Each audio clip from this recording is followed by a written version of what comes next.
So let me begin by introducing our first speaker. As I said to you, we have a mother and father who will talk about the issue that they have faced. And that's Michelle and Pete Gettel. They're going to share their journey of embracing recovery as a family. They'll share their story of hope and how their family was impacted by their son Nick's addiction to painkillers that progressed to heroin. They're a local family, so this is not somebody from far away. And their experience, because they are local, is one that I think will resonate with you. So Michelle and Pete, if you can come forward, please. Thank you. Please join me in welcoming.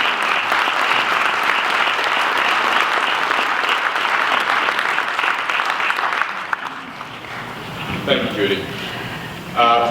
Like Senator Schweik said, this is Michelle. I'm Pete Gettel. Our son Nick is 5.5 years sober right now.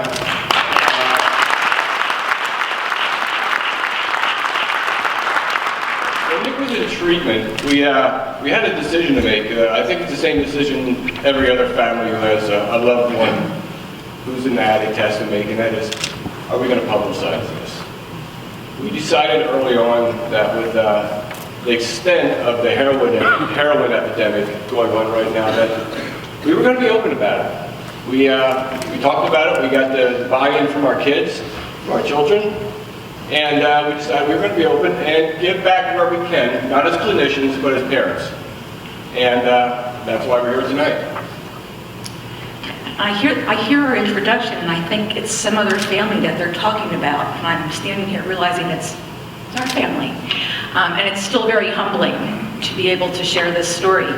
As Pete said, when we quickly realized that we would be willing to share our story, but we've always shared it in a much smaller group, maybe just a couple of parents at Family Education Week at Karen once a month, never quite to this magnitude. And I was sharing my anxiety with someone close to me about that today, and her response was, well, you're still on your journey, and this will continue to be part of your journey, and your story is telling your story. And I thought, okay, we can do this.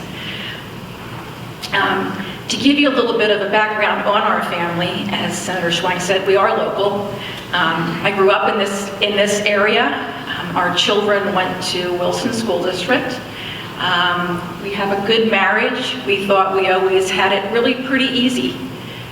Life was pretty good. We had jobs, we took vacations, we celebrated family holidays with our families. We have extended family that we're all close to.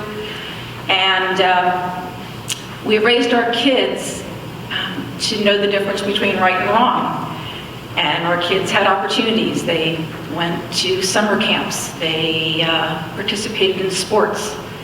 They took music lessons. They were in the school plays. But addiction doesn't discriminate.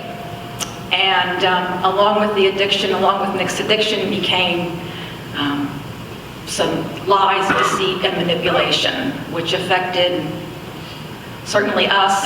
It affected his sister, Natalie, and affected everybody in our family. Yeah, Nick's addiction, or entry into addiction, began as an early teenager. Nick will tell you that he always felt different, like he didn't fit in, like he thought differently than other people. He wasn't quite normal, which was kind of strange. He was very popular in school. He was a good athlete, not such a good student. But he was popular, and he realized that drugs and alcohol made him feel normal, like everybody else. And one thing that led to Nick's heroin addiction was he always had knee problems. He was very active, again, he always had knee problems. And he was introduced to a solution for that, and it was Vicodin. Nick took this Vicodin, obviously, it made his knees feel better. So he started buying Vicodins around, wherever he got them. And obviously the expense started to wear down his resources. And he got a cheaper alternative. It was heroin. Now at this point, Shelley and I, we suspected that he was using painkillers. We found empty vials of Vicodin in his bathroom. And so, you want to talk about that? Yeah, I think we thought we'd fix it, and we really didn't understand what that meant, that we thought, well, he just had a little problem with painkillers. And was that around the same time he enlisted? Yeah. Around that same time. After he graduated from high school. Right, after he graduated from high school, we started having these suspicions and seeing signs of things. He enlisted in the Army National Guard. He had always wanted to serve his country. And we thought, well, if he does have a problem, this is perfect. This is a great solution because it'll fix him. It'll give him the discipline that he needs. He can't use drugs or drink when he's away at basic training or advanced training. He'd be away for about 20 weeks. So we thought he'll come out of this a man, and he'll come out of this fine. And that was the illusion we were under, or the misconception that we were under. We were in denial, I guess. Yeah. What we overlooked was that when he got home from basic training, he got a $20,000 bonus. And you know where that went.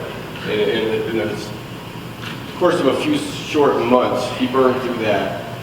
And Yeah. I don't think where we went from there. Yeah, it gets a little... Yeah, He got, well, we still didn't know what he was doing when he came home from those 20 weeks. We didn't know. But soon after he was home, he got caught stealing painkillers from a mom's friend's medicine cabinet. And so he had to come clean to us because he had been caught. So I thought, okay, well, he's coming clean, so he must be okay, so I'll fix it. So I got on the phone and I called the doctor and we took him for counseling because I didn't think he needed to go anywhere else. Why did he need to go to Karen or something? He just needs a doctor to talk to him and fix it. So we tried that approach, and he came to me one morning. He and his girlfriend came to me at my work, and they were crying, and he said, if I don't get help, I'm going to die. So we took him to the hospital, and that was the first time I heard the word heroin. And the doctor mentioned that he was taking heroin, and I said, no, he takes painkillers. And I'm sure the doctor thought, okay, Mom. But he was taking heroin. And we got him into Karen. And he went willingly, but he went willingly knowing in his mind, he will tell you later, that he went just to get us off his back.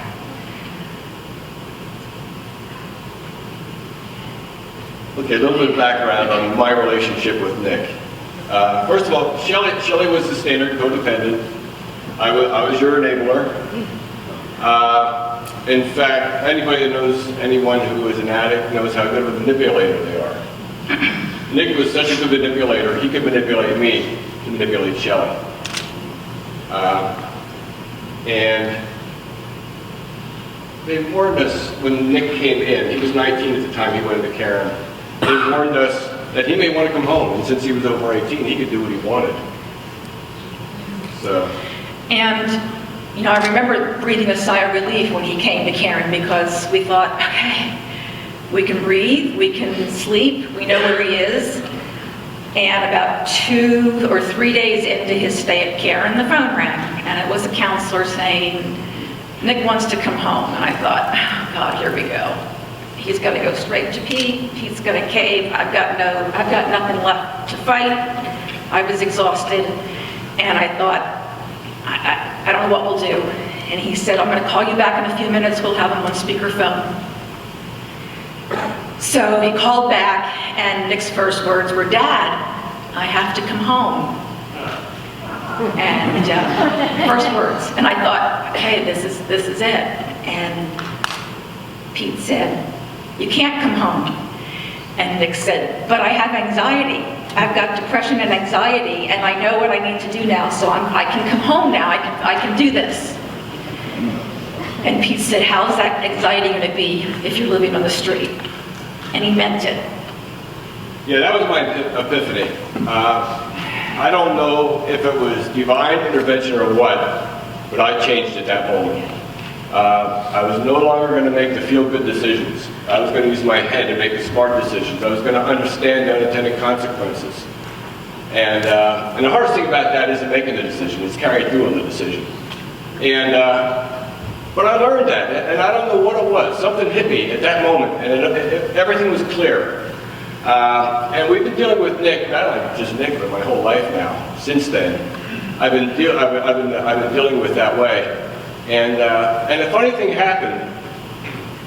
Nick used to be friendly to me because he could manipulate me. It would schmooze me. And now, I talk, in fact, every day I get a text message from Nick. Have a good day, Dad, I love you. But not only that, but he calls me almost every day too. Not to ask me for anything. He calls me to ask me for advice, to talk sports, to talk politics. Ask me for financial advice, things like that. So, even though I'm not trying to be his friend anymore, I'm not making easy decisions, I have a better relationship with Nick now than I ever had. And I guess it's funny when you get their respect, how much better things are. And I know it might sound really simple that Pete said those words, but I knew when he said them that he meant it, and Nick knew that when he said them that he meant it. And when we share our stories at Karen with the families, we always share that piece of the story because we feel it was really pivotal for us and for Nick. And one time Nick was home with us. He was home on a weekend that we were at Karen talking to the families, and he joined us. He doesn't know that we tell that story. He told that story. And his words to the families was, that moment saved my life because I knew my go-to person was no longer my go-to person. So it was a really big moment for all of us. And Nick did stay in treatment. He did stay at Karen. And he did have an aftercare plan to go to a halfway house. And he went to the halfway house, and he was there about 3 or 4 days. And he came home, and he started to cry. And I thought, oh my God, what do I know? What's going on? He said, I need more help. I'm still too close to home, and I need more help. So we readmitted him to Karen for about 4 or 5 more days, and we put a new game plan in place. And he went to extended care, 3-month extended care facility about 2 hours from here. And that's where he started to learn how to live. Yeah, it wasn't all roses because his first month of extended care, I lost my job. And that put quite a financial strain on us. So, kind of in retrospect, it sounds crazy, but it was almost like a blessing. Because now we didn't have the resources to enable Nick. Even though we were making the hard decisions, it was still a learning process. And we've been, and now things are fine now. But even once I got reemployed and things got back to normal, we still maintain Nick's poverty. We're not going to let him go hungry. We'll let him struggle a little bit. He has learned accountability. You know, he's 25 years old now. He's accountable for himself. He's a big boy. Now, if he needs to make a decision and doesn't know what to do, he'll call me and ask me for advice. But the decision is his, and he has to live with the consequences. You won't find him living in my basement when he's 30 years old.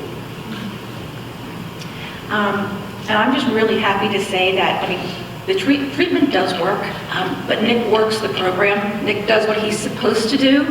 We do what we're supposed to do. We don't interfere with what he is doing. That's a hard one for me, but I've learned and I've gotten a lot better at it. Really happy to say that Nick is doing really well today. He just got his associate's degree in criminal justice. He enrolled himself and got accepted to the University of Scranton, where he's pursuing his bachelor's degree in criminal justice, and he hopes to go to law school. And he's done that on his own.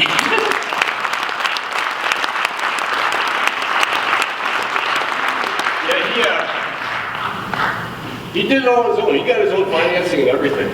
You can even still call me and ask me what to do, but you take care of it, go to the financial aid office and get it taken care of. And there's something I wanted to say. I just want to say the one thing that he said that just made so much to me as his mother was, he recently spoke at the Karen dinner, and he said, I'm the person now that my parents raised me to be. I'm like, wow, so it's been a gift.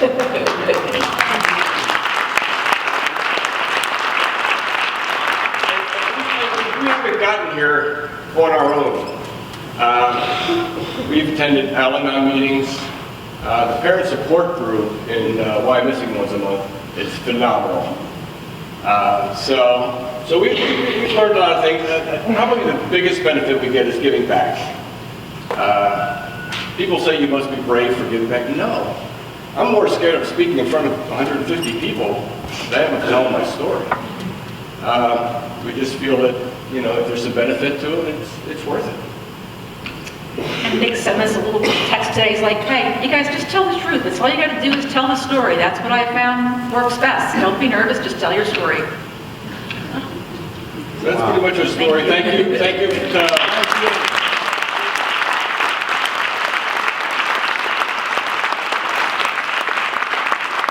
Thank you for giving us the opportunity to tell our story, and thank you for listening.